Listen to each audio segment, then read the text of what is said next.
আজ 8ই মার্চ আন্তর্জাতিক নারী দিবসকে কেন্দ্র করে আগরতলা প্রেস ক্লাবে এক বিশেষ অনুষ্ঠান অনুষ্ঠিত হয়।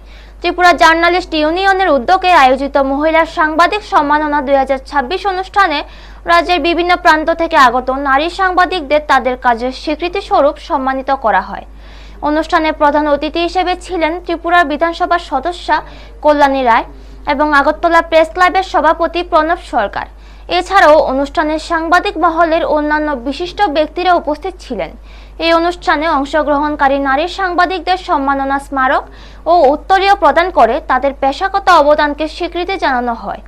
বক্তারা বলেন, সাংবাদিকতা পেশায় নারীদের ভূমিকা দিন দিন গুরুত্বপূর্ণ হয়ে উঠছে এবং সমাজের নানা ক্ষেত্রে তাদের অবদান সুস্পষ্টভাবে প্রতিফলিত হচ্ছে।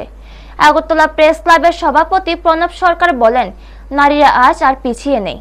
দেশের সর্বোচ্চ সাংবিধানিক পদেও একজন নারী অধিষ্ঠিত রয়েছেন। রাষ্ট্রপতি দ্রৌপদী মুর্মুর নেতৃত্বে প্রমাণ করছে নারীরা সব ক্ষেত্রেই নিজেদের দক্ষতার পরিচয় দিচ্ছেন। অনুষ্ঠানে রাজ্যের বিভিন্ন সংবাদ মাধ্যমে নারী সাংবাদিকদের সম্মানিত করা হয়। বিশেষভাবে নিউজ তৎকাল 24-এর সাংবাদিক পশ্মি রায়চৌধুরীকে সম্মাননা প্রদান করা হয়।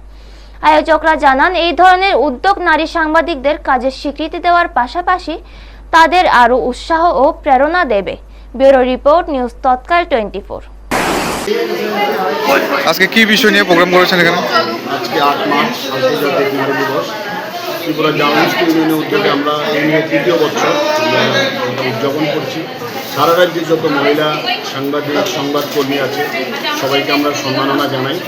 এই বছর আমরা জানিয়েছি ধর্ম থেকে শুরু করে সাবরুম পর্যন্ত। আমাদের একটাই লক্ষ্য, যাতে মেয়েরা যে ফিল্ডে আমাদের ফিল্ডে কাজ করছে তারা প্রথম সারির যোদ্ধা, তারা যাতে বেশি বেশি করে এগিয়ে আসে এই কাজে এবং সৎ এবং সততার সাথে যাতে ওনারা আগামী দিনে এগিয়ে যায়, সেটাই আমাদের একমাত্র লক্ষ্য। এই লক্ষ্যকে সামনে রেখে আমরা প্রত্যেক বছর এটাকে আয়োজন করি।